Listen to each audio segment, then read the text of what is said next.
8 months into the deadly conflict in Gaza, the carnage in the besieged enclave continues, with over 280 people reported killed in Israel's latest operation. Amid the worsening humanitarian crisis, the UN Security Council has, for the first time since the outbreak of the war, endorsed a ceasefire deal proposed by U.S. President Joe Biden. However, the acceptance of the deal by Israel and Hamas remains uncertain. In this episode of Within the Frame, we explore the prospects for the ceasefire deal and the remaining hurdles. For expert analysis, we're joined by Professor Ban Kil Joo from Korea University's Ilmin International Relations Institute via Skype. It's always great to have you with us. Good evening. Good to be here. And joining us from Doha is Mehran Kamrava, Professor of Government at Georgetown University in Qatar. It's a pleasure to have you. Pleasure is mine. Thank you. All right, Professor Kamrava, let's kick things off with you. The U.S. has reiterated that the best way to end the Israel-Hamas war is for Hamas to accept the three-phase deal President Biden announced, which it says lays out a roadmap to an enduring ceasefire and the return of all hostages. First, tell us what the deal is and your thoughts on it. This deal is not very different from the one that Hamas had come up with not that long ago. It involves three stages, as you mentioned. First, a release of Israeli hostages in return for Palestinian detainees, Palestinians who in the West Bank and also in Gaza have been detained en masse. Then a ceasefire, and then thirdly, reconstruction. And in that sense, there will be decades and billions of dollars that are necessary for the reconstruction of Gaza. And I'm glad that the international community, or at least the United States, is beginning to think about the day after and the return to some normalcy for the millions and hundreds of thousands of Gazans who've been displaced and are left homeless. So the first phase of the deal demands 6 weeks of full and complete ceasefire, which would be followed by withdrawal of Israeli forces and the release of hostages. And the third stage would include reconstruction of Gaza. It sounds like an ideal plan, but as you pointed out, it is not very different from those laid out by the Hamas side previously. But Israel is yet to formally accept the proposal, and Professor Ban, top U.S. officials, including Secretary of State Antony Blinken and CIA Director William Burns, have returned to the Middle East to push for Washington's ceasefire deal. What are the key contentious points, and what's expected from their negotiations with their Israeli counterparts this time around? Yeah, as you pointed out, most recently, Secretary Blinken also met Prime Minister Netanyahu and once again stressed the US-led three steps ceasefire draft. If then, why do they rush to go to the Middle East? To begin with, President Biden is displeased and losing patience with Prime Minister Netanyahu's reluctance to take the ceasefire deal backed by the United States and his military troops' indiscriminate offensive on the front line. In this sense, the dispatch of the Biden administration officials is intended to put Israel under pressure so that Netanyahu can take the ceasefire deal and furthermore can be restrained for military offensives.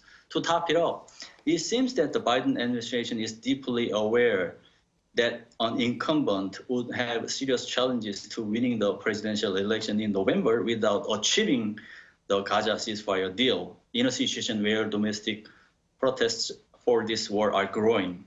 That explains why on 31st May, President Biden hurried to unleash the new Gaza ceasefire deal based on the three steps, as Professor Kamrava pointed out earlier. So the question is why he again sent high-ranking officials such as Director Burns and Middle East Coordinator Gork right out at the moment in more detail. I will say that their visit to the Middle East is aimed at making the ceasefire draft agreed upon by countries indeed simply beyond diplomatic gesture. Well, this ceasefire deal was originally designed by Israel, but the United States draft did not seem to include the destruction of Hamas that Israel wanted. the United States also needed to confirm it strongly from the Hamas side. So more diplomatic roles are needed to make a binding deal. To put it simply, the Biden administration wants a substantial deal, not a symbolic one. Second, the Biden administration is well aware that since it has already been more than 8 months, as you pointed out earlier, since the war broke out, it is right about time to make a ceasefire deal and apply it to the front line, simply beyond the line of efforts to design the deal or empty promises. In this sense, I would say that the United States high-ranking officials visited the Middle East not simply as planners or interlocutors, but as executors. The visit of U.S. officials is expected to press all parties to be more sincere in agreeing to the ceasefire deal. Moreover, these visits are expected to gain pace for getting things done, particularly in a situation where the UN Security Council passed the U.S.-led ceasefire resolution. Anyhow, this high-level diplomatic push is aimed at not only achieving the ceasefire deal in the Middle East, but also winning the domestic battleground regarding the presidential election. In this sense, domestic politics is not separable from international politics, particularly in the transitional and international order, where revisionist attempts are gathering pace in the world. Meanwhile, domestic politics serve as a driver in Israel as well, in the sense that Netanyahu's political coalition with far-right groups makes it hard to go ahead with the ceasefire deal. Most Israelis want to hurry the ceasefire deal. According to a survey conducted by a think tank, the Israel Democracy, in May, 62% of Israelis wanted to prioritize the ceasefire deal over military operations in Rafah. However, far-right groups threaten to say goodbye to the coalition if Netanyahu agrees to the ceasefire deal. That explains why Netanyahu disregards public opinion despite a growing opposition. This mechanism shows how it is a very two-level game where a national leader sees both the domestic audience and the external audience.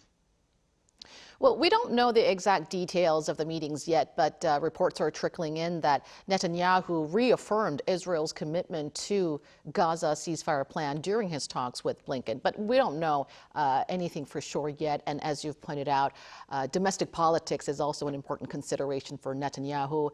The next few days will certainly be critical in ending the war that have raged on for 8 months. So we'll continue to keep close tabs. And Professor Kamrava, as Professor Pan has pointed out, the UN Security Council has adopted a resolution calling for Hamas to agree to the three-phase ceasefire deal outlined by President Biden. It's the first time the UN body has endorsed a comprehensive peace deal to end the Gaza war. How big of an impact would this have? Well, certainly this is meant to put pressure on Netanyahu. And this is also the first time that the United States has not vetoed a ceasefire resolution put before the United Nations, but has also introduced one and calling for ceasefire. So we see a little bit of double standard here on the part of the United States. And as my colleague just mentioned, this is driven really out of desperation by the Biden administration to come up with some sort of peace plan, anything, any kind of a ceasefire that would have some sort of an impact in terms of the upcoming presidential election in the United States. But the pressure is now on Netanyahu. And if Netanyahu accepts ceasefire plan, then I think he is quite aware that his own political career is numbered. As we know, Netanyahu's political career spans for decades, and he's been in tremendous political and judicial trouble in Israel. And so I think we can safely say that regardless of how long the war drags, once the war is over, once the carnage and the genocide is over, certainly Netanyahu's political career is also over. And staying with you, Dr. Kamrava, the death toll in Israel's latest military assaults across the Gaza Strip has risen to more than 280, with over 400 wounded, according to local media. An Israeli airstrike on a UN school killed nearly 40 people, including children, enraging the international community. While many assert that Israel's indiscriminate attacks against children and women are war crimes and genocide, what's your take? Can those attacks be justified? There's nothing that justifies these kinds of attacks. This is not self-defense. This is indiscriminate murder and carnage. There's nothing, absolutely nothing, that justifies this. But I think we need to also keep in mind that Israel considers itself an exceptional country. The United States and the European Union and Israel's other friends consider it an exceptional country. And as such, Israel and its friends assume that international law does not apply to Israel. It doesn't matter what the International Criminal Court might say. It doesn't matter what the International Court of Justice might say. The killings continue indiscriminately. And I think it is time for the international community, for the American government, for the European Union to finally begin to apply to themselves and to Israel the same set of international laws which they seek to impose on other states.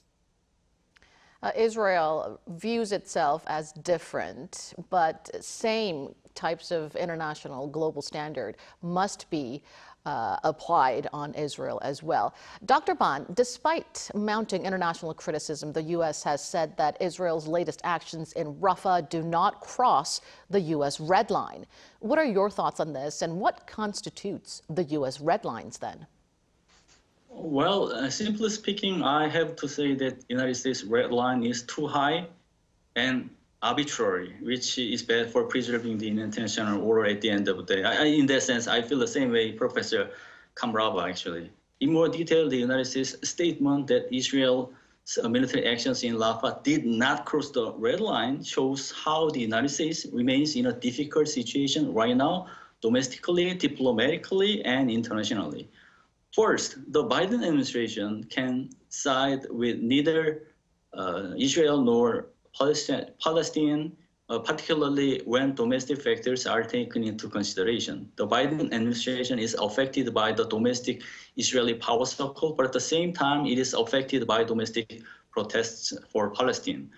Second, when it comes to the viewpoint of diplomacy, the United States is in a situation where it cannot abandon Israel despite the latter's attempts to violate rules on the front line. Likewise, although the United States strongly blamed the Hamas attack on innocent Israeli citizens on 7 October last year, it is reluctant to strongly blame Israel for its indiscriminate attacks on ordinary Palestine due to the U.S.-Israel relations. Third, internationally, the United States is eager to preserve a rules-based order. In this sense, if the United States mentioned that Israel violates international rules, it should punish Israel in an effort to preserve a rules-based international order, even though Israel is its ally. However, the United States does not act in that way. These layered aspects make the United States face a dilemma in the sense that the United States cannot achieve all three objectives at once. So I would say that all these situations push the United States to lower the red line on Israeli actions. The United States says that the red line is a massive military operation in Rafah. However, I would say that red lines can be diversified simply beyond the military campaign. What about red line on Israel's indiscriminate attacks? What about red line on Israel's lack of proportional attacks on the front line? The United States' willful definition of the red line could be bad for preserving a rules-based international order because revisionists could justify their cruel attacks while taking advantage of the ill-defined red line drawn by the United States. So, as you mentioned, the U.S. has said that the scale of Israel's latest operation was small and targeted, so it did not cross the red line. But you're saying that it's time for the U.S. to perhaps lower its bar of its red lines. Now, Professor Kamrava, Israel has claimed that it's all set and ready for an all-out war against Hezbollah on the border with Lebanon if needed. The U.S. warned that the limited war in Lebanon could push Iran to intervene. How do you see the possibility of the war expanding to a wider regional conflict? I don't think anybody wants to see the war in Gaza expand beyond what it already has been.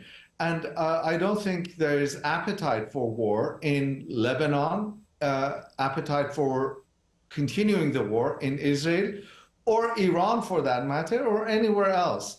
But we have seen increasing tensions. Interestingly, we have also seen increasingly pointed attacks and much more sophisticated attacks by Hezbollah on Israeli targets. They've been able to carry out attacks that have been surprising from a military and strategic point of view to both Israelis as well as to outside observers.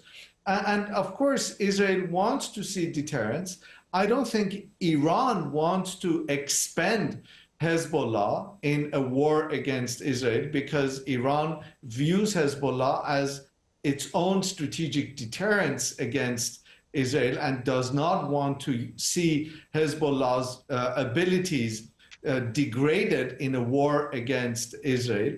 So we have seen an increasing ratcheting up of pressure on both sides. We have seen an increasing rise in tensions, but hopefully, at some point, both sides would pull back from the brink and we will not see an expansion or a continuation of what has already been a truly devastating conflict. Right, tensions have certainly ratcheted up between Israel and Hezbollah in the past few weeks, adding to concerns that the situation in Lebanon is reaching a turning point. But as you mentioned, the last thing the world needs right now is an expansion of the Gaza conflict. So hopefully they'll find a diplomatic solution. Professor Kamrava, Israeli Prime Minister Benjamin Netanyahu is scheduled to address a joint session of the U.S. Congress next month. The invitation came from both the Democrats and Republicans, despite their stark division on how Netanyahu has handled Israel's war with Hamas. What's behind the invitation and what's expected from his address?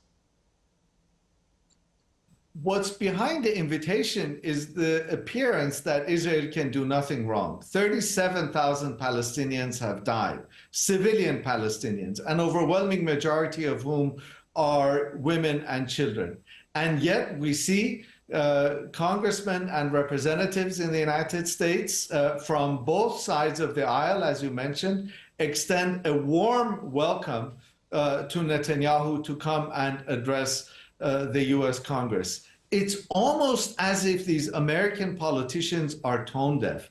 What has happened to America's soft power around the world, and what will happen in the coming decades and coming generations to the perceptions that people around the world will have of today in history? I think that's something with which politicians are, American politicians at least, seem to be quite unaware or at least unwilling to consider.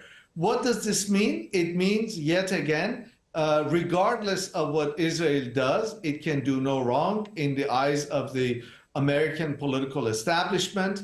It makes it appear as if Palestinians' lives do not matter as much as they should. And it makes it appear as if Netanyahu, whose political career is in mortal danger, is really being thrown a lifeline in order to salvage what is left of his political career at this stage.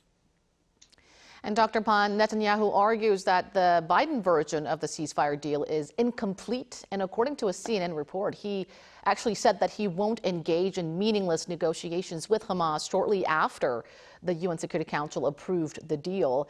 Would the Prime Minister meet with U.S. President Biden during his visit to Washington? And do you expect the meeting to yield some positive results, perhaps persuading Netanyahu to fully accept the deal? Well, Prime Minister Netanyahu sticks to maintaining three goals of the war: destroying Hamas, releasing all hostages, and making Gaza become an arena without threats. However, these aims are most likely to prolong the war rather than make a ceasefire. So President Biden is expected to persuade Prime Minister Netanyahu to take the ceasefire because he is aware of the difficulty of achieving the aforementioned three goals. I will say that Biden's success in persuading Netanyahu is important not only for achieving the ceasefire deal, but also for maintaining the United States' prestige in the world. The United States is declining in the world, and in contrast, revisionists like China are rising. The reason why Israel is reluctant to follow the United States' request is partly related to the fact that the United States is declining. If Biden fails to make Netanyahu take the ceasefire deal, he could face the situation of losing initiative, losing the initiative of diplomacy in other areas as well. In this sense, the push and pull between Biden and Netanyahu is not a simple diplomacy. The outcomes could affect whether American prestige is maintained as a rule keeper or a hegemon in the international system or not. Accordingly, President Biden is most likely to pay tremendous attention to making the ceasefire deal embraced by Israel when he sits down with Prime Minister Netanyahu in this coming summit. All right, we'll conclude our discussion there, but we'll continue to keep a close eye on the developments in Gaza, especially over the next few weeks. Thank you so much, both of you, for your expertise and valuable insights. Thanks for having me. Thank you. And that brings us to the end of this show. Thank you for watching, and be sure to tune in same time tomorrow to join our conversation. Goodbye for now.